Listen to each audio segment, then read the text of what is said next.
दूर पहाड़ों में बसा हुआ एक बहुत ही प्राचीन और पुराना गांव होता है। एक रात की बात है। चांद को काले बादलों ने ढक दिया था, जिस कारण हर तरफ रात से भी भयंकर अंधेरा छा गया था। जंगल की झाड़ियों में से 4 घोड़ों की चौकड़ी की सवारी जा रही थी, जिसमें 3 दोस्त अमित, गिरीश और नीरज होते हैं। यार अमित, गिरीश, ये जंगल कितना डरावना है ना। सुना है इस जंगल में भूत पिशाच जैसी काली शक्तियों का वास है। अबे चुप कर ओए, तू और तेरी घटिया बातें तू अपने पास ही रख। और नहीं तो क्या। भूत पिशाच को साधारण मत समझो, वो सच में होते हैं। इस गांव में कई सारे भूत पिशाच रहते हैं। अरे काका, ये गांव है इसीलिए ऐसा है। अब एक वीरान गांव भूतिया ही लगेगा ना, थोड़ी यहाँ पर शहर जैसी जगमगाहट होगी। हाँ गिरीश सही कह रहा है काका। नहीं, मैंने कहा ना कि काली शक्तियां सच में होती हैं। तुम लोग ये मानते क्यों नहीं? काका अब आप बोर मत करो यार, और चौकड़ी चलाने पर ध्यान दो। हम इस गांव में यहाँ के ऐतिहासिक पर्यटक स्थल देखने आए हैं। तुम लोग ऐसे नहीं मानोगे। वो आदमी चौकड़ी को गांव में ले जाने की जगह एक कब्रिस्तान में ले जाता है और तीनों दोस्त डर जाते हैं। ओह तेरी, ये तो कब्रिस्तान है। काका, ये काका कहाँ चले गए? यार अभी तो यहीं पर थे काका, अभी के अभी कहाँ गायब हो गए? ये सब क्या चल रहा है अमित? मैंने कहा था ना कि इस गांव में भूतों का वास है। लगता है काका एक भूत थे। क्या? अगर ऐसी बात है तो भागो यहाँ से, ये कब्रिस्तान है। हाँ, यहाँ कब्रिस्तान में रहना खतरे से खाली नहीं। तीनों दोस्त अपनी जान बचाते हुए उस खौफनाक कब्रिस्तान से भाग रहे होते हैं। तभी अचानक से चौकड़ी उनके सामने आती हैं और अपने आप उनका रास्ता रोकती हैं। चारों घोड़े उनकी तरफ गुस्से से देखते हैं और उन चारों की आंखें अचानक से लाल हो जाती हैं।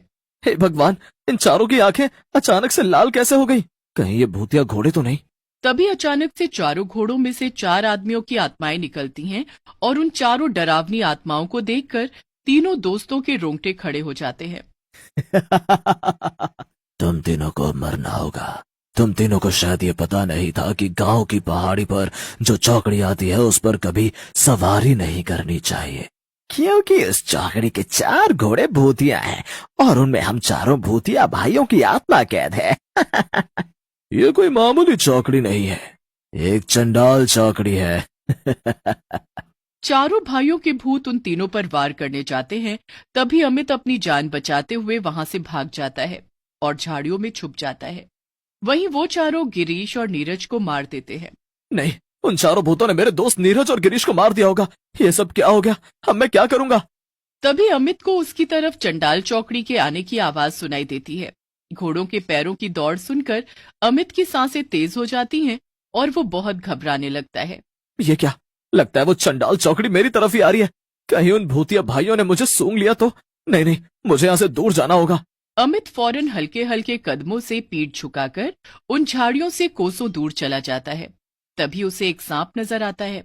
तभी अमित फौरन पास के पेड़ पर चढ़ता है और वो उसकी डाली पर बैठकर ही रात गुजारता है। सुबह होने पर वो गांव में जाता है, जहां सरपंच पंचायत में बैठे होते हैं। वो उन्हें और गांव वालों को जाकर सब कुछ बताता है। क्या ये तुम क्या कह रहे हो?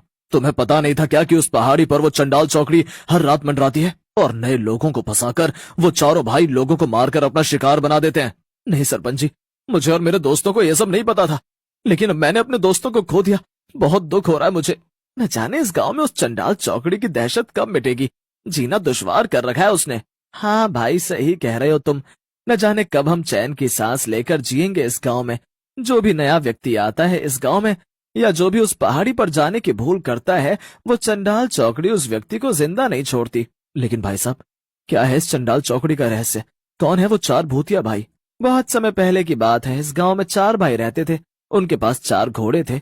वो अपने घोड़ों पर गांव के लोगों को सवारी दिया करते थे और इस कारण गांव के बाकी सवारी वाले जैसे बैलगाड़ी, हाथ गाड़ी और अन्य सवारी वाले परेशान होने लगे, क्योंकि जिसे देखो वो बस उन 4 भाइयों के घोड़ों पर ही सवारी किया करते।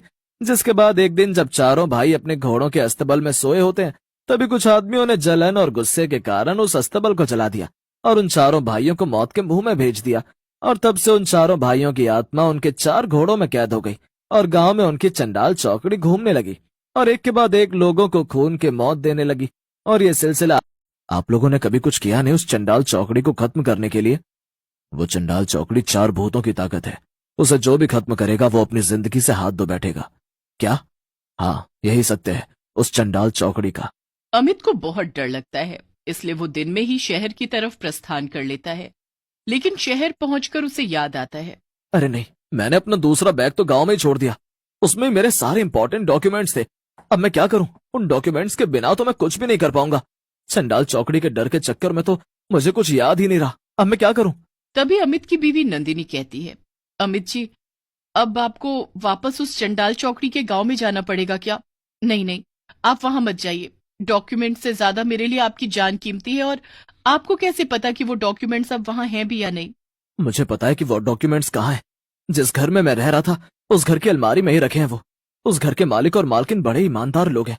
उन्होंने जरूर मेरे डॉक्यूमेंट संभाल कर रखे होंगे। लेकिन अमित जी, ठीक है, मैं भी आपके साथ चलूंगी फिर, वरना यहाँ पर आपकी चिंता करते ही मेरी जान निकल जाएगी। नंदिनी, पिछली बार जब हम उस गांव में गए थे तभी हमें चंडाल चौकड़ी के बारे में कुछ भी पता नहीं था, लेकिन इस बार मुझे सब कुछ पता है। इसलिए मैं उस पहाड़ी के रास्ते से जाऊंगा ही नहीं। फिर दूसरा रास्ता? हाँ नंदिनी, गांव में जाने के लिए दो रास्ते हैं। एक पहाड़ी से होकर जाने वाला रास्ता और वो दूसरा रास्ता जो पूरी तरह सुरक्षित है। तुम बिल्कुल भी चिंता मत करो। मैं दिन में जाऊंगा और दिन में ही लौट आऊंगा, ठीक है? ठीक है अमित, अपना ध्यान रखना। एक मिनट, ये लो, ये सुरक्षा कवच है। हमारे पड़ोसी उज्जैन गए थे, वहीं से लाए हैं। इसे बांध लो अपनी कलाई पर। नंदिनी अमित की कलाई पर वो सुरक्षा कवच धागा बांध देती है और अमित अपने डॉक्यूमेंट्स गांव से लाने के लिए वापस गांव की तरफ चल पड़ता है। वो सुबह के समय गांव में जाता है और अपने डॉक्यूमेंट्स लेता है। हमने तुम्हारे डॉक्यूमेंट संभाल कर रखे थे बेटा, ये लो। Thank you so much uncle, आप सच में बहुत अच्छे हैं। अरे बेटा, तुम मेरे ही बेटे जैसे हो। जी काका, धन्यवाद, आता हूँ। हाँ बेटा, संभल कर जाना। अमित वहां से निकल जाता है। अब दोपहर के 2 बज चुके थे। चलो अच्छा है, अब मैं उस पहाड़ी वाले रास्ते से नहीं, सुरक्षित रास्ते से ही जाऊंगा। फिर 3 बजे की बस पकड़कर मैं शहर की तरफ निकल पड़ूंगा। धन्यवाद भगवान जी, अब बस सही सलामत शहर पहुंचा दीजिए मुझे।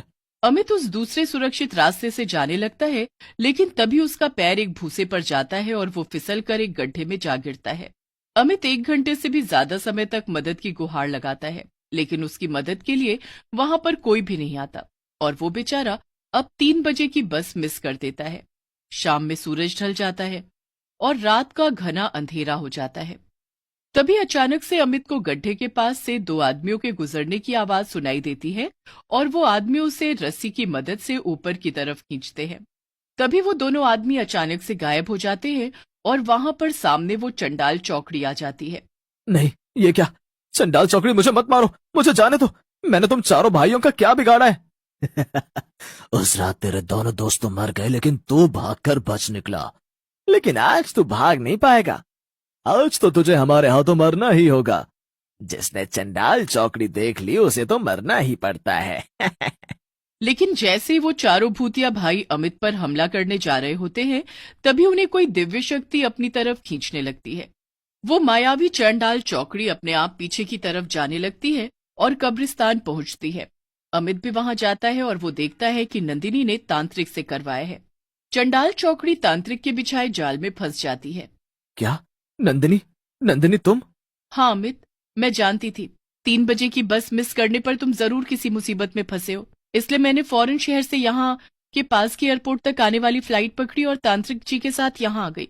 जिस तंत्र से लोग बुरे काम करते हैं, आज उसी तंत्र से बुराई पर अच्छाई की जीत होगी। ये बाबा बहुत महान और सिद्ध बाबा हैं। तभी अचानक से चारों भाइयों की आत्मा नष्ट हो जाती है और साथ ही वो चारों भूतिया घोड़े भी जलकर राख हो जाते हैं। नंदिनी के इस साहस के कारण उस गांव से चंडाल चौकड़ी का कहर खत्म हो जाता है और सभी चैन से